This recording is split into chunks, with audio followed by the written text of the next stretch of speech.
Pura Gua Gong yang terletak di Batu Mokong, Desa Jimbaran, Kuta Badung ini merupakan salah satu pura di Bali yang memiliki keunikan. Wujud pura ini tergolong sangat sederhana, namun banyak memendam kisah misteri. Dikisahkan Pura Gua Gong ini bermula dari perjalanan Danghyang Nirarte atau Danghyang Dwi Jendro menuju Uluwatu. Konon, di tengah perjalanan, beliau mendengar suara gong yang angalun-angalun. Karena saking penasarannya, beliau mencoba menelusuri dari mana asal suara tersebut. Kemudian bertemulah beliau dengan dua ekor naga yang berwarna kuning dan merah. Naga itu melintang di tengah jalan, seolah-olah ingin menghalangi perjalanan Danghyang Nirarte. Ternyata naga tersebut ingin mendapatkan penyupatan dari Danghyang Nirarte agar dapat segera mungkin menuju alam sunyaloka.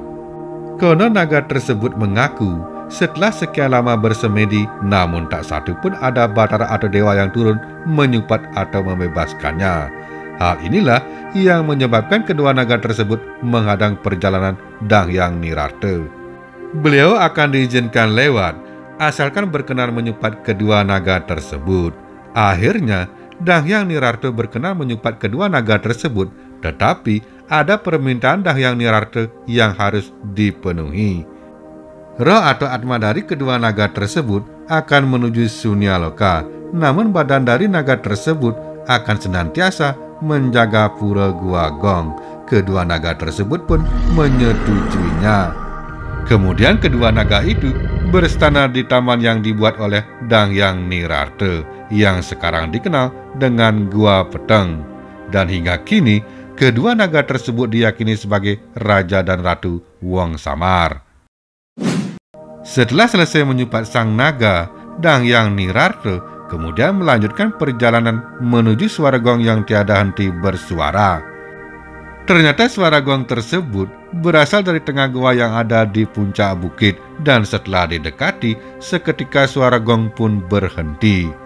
Beliau kemudian masuk ke dalam gua dan duduk di atas sebuah batu untuk beryoga. Di tempat ini kemudian muncullah sumber air yang berwarna-warni. Ternyata selama beliau beryoga telah banyak Wong Samar yang menunggu untuk mendapatkan penyupatan dari Danghyang Nirarte. Beliau pun berkenan menyupat para Wong Samar tersebut, tetapi keberhasilannya tergantung pada karmanya masing-masing. Setelah selesai, beliau pun akhirnya meminta bantuan para Wong Samar yang jumlahnya ribuan tersebut untuk membantu membangun Pura Luhur Uluwatu. Seperti latar belakang sejarah dari berdirinya Pura Gua Gong tersebut, maka pura ini sebagai tempat pemujaan dari Danghyang Nirarte atau Danghyang Dwi Jendro. Uniknya, selain petinggi utama, ada beberapa petinggi yang juga dipuja di Pura Gua Gong ini, yaitu petinggi Dewi Kuan Yin dan petinggi Ratu Mas Manik Subandar. Lantaran itu pula, pura ini juga dikunjungi oleh sebagian besar dari umat Buddha. Hal ini didasari karena Danghyang Dwi Jendro merupakan penganut paham Siwa Buddha. Di lingkungan pura ini terdapat banyak pelinggih yang merupakan ancangan ide batara di Pura Gua Gong. Sebagian besar yang berstana di Pura Gua Gong ini adalah para Wong Samar. Karenanya, kawasan ini sangat kental dengan aura magis dan angker. Pada tebing-tebing gua tersebut terdapat stalaktit yang meneteskan air. Air ini juga sebagai sumber air suci tirta. Hal ini menjadi fenomena unik. Gua yang berada di Bukit Kapur yang tandus dan gersang bisa ada sumber air.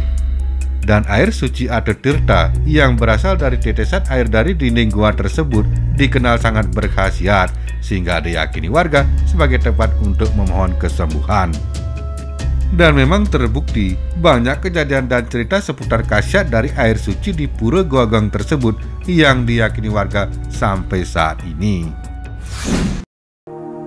Pura Gua Gong ini juga dikatakan sebagai tempat untuk memohon agar anak-anak bisa bicara, yaitu anak umur 2-5 tahun. Bahkan dikatakan juga ada yang sudah remaja memohon berkah untuk kelancaran berbicara. Piodalan atau puja wali di Pura Gua Gong ini dilakukan setiap 6 bulan sekali, yaitu bertepatan dengan hari Somoribek. Pada saat piodalan berlangsung, Konon, acap kali gong tersebut mengeluarkan bunyi secara gaib di pura ini. Nah, Sobat Dewata, demikianlah informasi mengenai sejarah Pura Gua Gong. Semoga dapat bermanfaat dan sampai ketemu lagi di video selanjutnya.